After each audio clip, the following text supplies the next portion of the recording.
High বন্ধুরা, দেখো আমি আজকে এসেছি আমার মেয়ের হেয়ার কাটিং করাতে আমাদেরই পাড়ার সামনে, একটু দূরে আমার বাড়ির থেকে হেয়ার কাটিং করাতে এসেছি।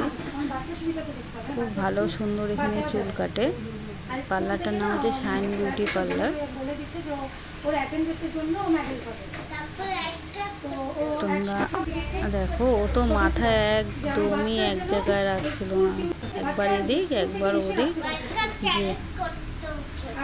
যে বোনটি কাটছিল হেয়ার কাটিং, সে তো খুবই কাটতেই পারছিল না। একবার মাথা এদিকে করে একবার ওদিকে করে, যাক এসব করেও ফাইনালি চুলটা কেটে দিল। দেখো, কাটার পর ওর হেয়ার কাটিংটা খুব সুন্দর হয়েছে। তোমরা বলো কেমন হয়েছে।